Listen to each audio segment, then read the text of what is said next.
મધ્ય ગુજરાતના કેટલાક ભાગોમાં પણ મોડી રાત્રે વરસાદી માહોલ જોવા મળ્યો। આણંદ સહિત જિલ્લામાં મોડી રાત્રે પવન સાથે વરસાદની એન્ટ્રી થઈ। ભારે પવન અને ગાજવીજ સાથે વરસાદ વરસ્યો। આણંદ, આંકલાવ, તારાપુર, સોજિત્રા, ઉમરેઠ, બોરસદ, આંકલાવમાં વરસાદ થયો। ચીખોદરા, વઘાસી ગામડી, ગોપાલપુરા, મોગર, આણંદ, વિદ્યાનગર સહિતના વિસ્તારોમાં વરસાદ વરસ્યો।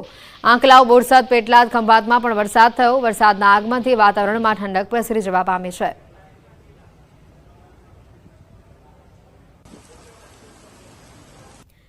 પંચમહાલમાં ભારે પવન સાથે વરસાદ થતા ખેડૂતોને ભારે નુકસાન પહોંચ્યું છે। ભાદરવામાં અષાઢી માહોલ સર્જાતા ઘાસચારો જમીનદોસ્ત થઈ ગયો છે। બાજરી, મકાઈ સહિતના પાકને મોટા પાયે નુકસાન થયું છે। તૈયાર થયેલા ઘાસચારા પર વરસાદી પાણી ફરી વળ્યા છે। તો બીજી તરફ હજી પણ આગામી દિવસોમાં વરસાદની આગાહી હોવાથી જગતનો તાત ચિંતિત બન્યો છે।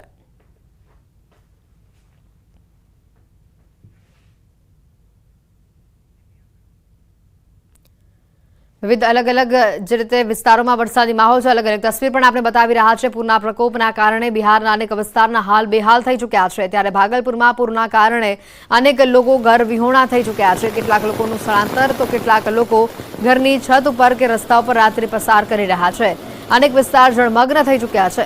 સતત વધતા પાણીએ લોકોની મુશ્કેલીમાં વધારો કર્યો છે। રહેણાંક વિસ્તારમાં 3 ફૂટ સુધીના પાણી ભરાઈ ચૂક્યા છે। રસ્તા પર તો જાણે નદી વહેતી હોય તેવા દ્રશ્યો સામે આવ્યા। ત્યારે કેટલાક લોકો ધસમસતા પાણીના પ્રવાહની વચ્ચે અવરજવર કરવા માટે મજબૂર બન્યા છે। ભાગલપુરના સુલતાનગંજથી પીરપૈતી સુધી ગંગા નદીના પાણી ભરાતા ભારે હાલાકી પડી હતી।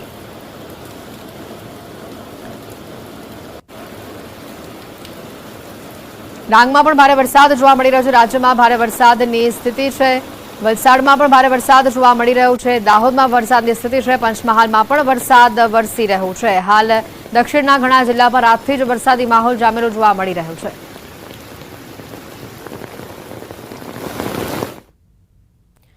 પૂરના પ્રકોપના કારણે બિહારના અનેક વિસ્તારના હાલ બેહાલ થઈ ચૂક્યા છે। ત્યારે ભાગલપુરમાં પૂરના કારણે અનેક લોકો ઘરવિહોણા થયા છે। કેટલાક લોકોનું સ્થળાંતર કરવામાં આવ્યું તો કેટલાક લોકો ઘરની છત ઉપર કે રસ્તા પર રાત્રિ પસાર કરવા મજબૂર થયા।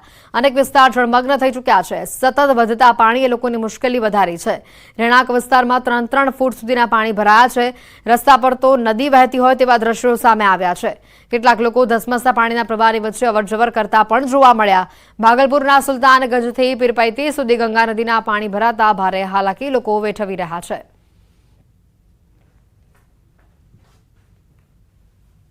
भागलपुर में बाढ़ से हालात बिगड़ते जा रहे हैं। लगातार स्थिति भयावह होती जा रही है। गंगा का जलस्तर भी लगातार बढ़ रहा है। ऐसे में अब निचले इलाकों में बाढ़ जैसे हालात उत्पन्न हो गए हैं। अब लोग अपनी जान बचाने पर लगे हुए हैं। तस्वीर देखिए कि किस तरह से जो लोग हैं अपने घर को छोड़कर अब ऊंची जगह पर शरण ले रहे हैं। कितनी भयावह यह तस्वीर है और यह मिर्जापुर की तस्वीर है। किस तरह से लोग अब ऊंची जगह पर जा रहे हैं। कहाँ घर से निकलकर अब कहाँ जा रहे हैं आप लोग?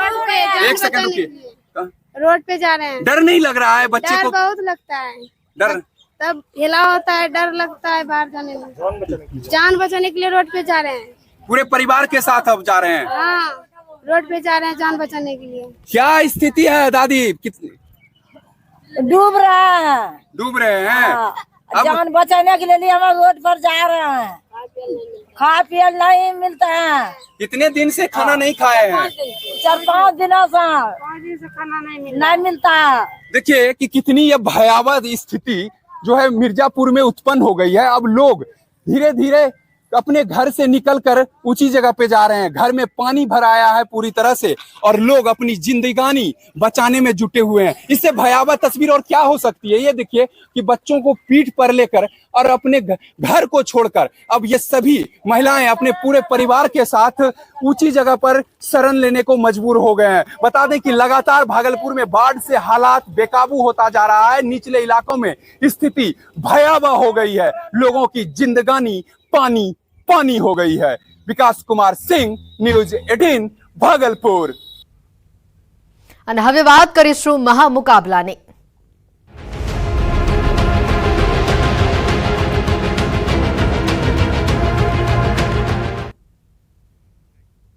ગુજરાતના શિક્ષણ જગતમાં મહામુકાબલો જોવા મળી રહ્યો છે। માધ્યમિક, ઉચ્ચતર માધ્યમિક શિક્ષણ બોર્ડની ચૂંટણી યોજાય છે। પહેલીવાર કોઈ મહિલા ઉમેદવાર મેદાને છે। પ્રિયવદન કોરાટ અને જેવી પટેલ વચ્ચે ટક્કર છે। 9માંથી 6 બેઠકો બિનહરીફ થઈ છે. 2 બેઠકો ઉપર ચૂંટણી થઈ રહી છે. સરકારી શિક્ષક સંચાલક મંડળની બેઠક પર મતદાન થઈ રહ્યું છે. વાલી મંડળની બેઠક ઉપર 6 મહિના બાદ ચૂંટણી યોજાશે. સાંજે 5 વાગ્યા સુધી મતદાન રહેશે. રાજ્યમાં 6300 મતદારો પોતાના મતાધિકારનો ઉપયોગ કરશે. વધુ માહિતી મેળવીશું. સંજય નાગ અમારી સાથે સંવાદદાતા જોડાઈ ચૂક્યા છે. સંજય, સાંજના 5 વાગ્યા સુધી આ મહામુકાબલો ચાલશે. હાલ શું પરિસ્થિતિ, કેવી વ્યવસ્થા અને લોકો જે મતદાન કરવા આવી રહ્યા છે તેઓ શું કહી રહ્યા છે?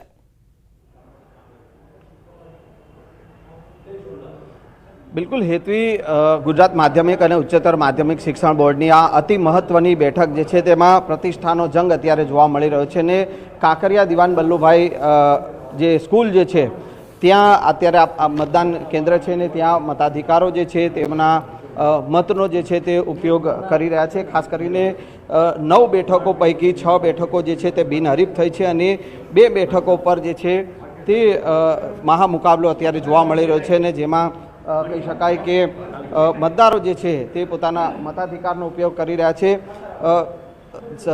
રોહિત ચૌધરી સાહેબ આપણી સાથે છે. સાહેબ, શું કહેશો? મતદાન પ્રક્રિયા અત્યારે ચાલી રહી છે, ખૂબ જ અતિ મહત્વની ગણાતી જે શિક્ષણ બોર્ડની આ ચૂંટણી જે છે, કઈ રીતની વ્યવસ્થા જે છે, કઈ રીતના મતદાન પ્રક્રિયા ચાલી રહી છે?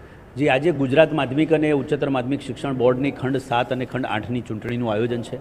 અમદાવાદ શહેરની વાત કરું તો અહીંયા દિવાન બલ્લુભાઈ કાંકરિયા ખાતે મતદાન મથક છે અને સવારે 8 વાગ્યાથી જ મતદાન માટે જે મતદારોનો ઉત્સાહ જોવા મળ્યો છે. અત્યાર સુધી લગભગ 15% જેટલું વોટિંગ થઈ ગયું હોય તેવું જણાય છે. અહીંયા સરકારી શાળાનો જે શિક્ષકોનો જે ખંડ છે એ ખંડ 7 છે, તેમાં 17 જેટલા મતદારો જે છે એ નોંધાયેલા છે. જ્યારે સંચાલક મંડળની અંદરની બાબતે વાત કરીએ તો 383 જેટલા મતદારો નોંધાયેલા છે. આમ બંને ખંડની ચૂંટણી અહીંયા સારી રીતે થાય તે પ્રકારનું અહીંયા આયોજન કરવામાં આવેલું છે. સીસીટીવી કેમેરા છે.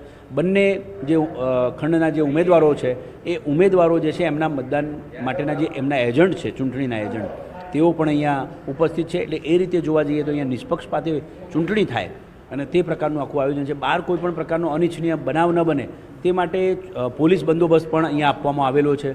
એટલે એ રીતે જોઈએ તો જિલ્લા વહીવટીતંત્ર દ્વારા સંપૂર્ણ રીતે વ્યવસ્થા, ચૂંટણી જે છે એ નિષ્પક્ષપાતે થાય તે પ્રકારનું આખું એક આયોજન કરવામાં આવેલું છે. અહીંયા જે ઉમેદવારોની દ્રષ્ટિએ વાત કરું તો સંચાલક મંડળની અંદર 3 ઉમેદવારોએ ઉમેદવારી નોંધાવી છે. જ્યારે સરકારી શાળાના શિક્ષકો જે છે એની અંદર 4 ઉમેદવારોએ ઉમેદવારી નોંધાવી છે. 5 વાગ્યા સુધી આખું આ મતદાન ચાલવાનું છે અને બિલકુલ શિસ્તપૂર્વક અને કોઈ પણ પ્રકારનો અનિચ્છનીય ન બનાવ બને તે માટેના અમારો સ્ટાફ પણ એ રીતનો ટ્રેન પણ છે અને અહીંયા સારી એવી વ્યવસ્થા છે.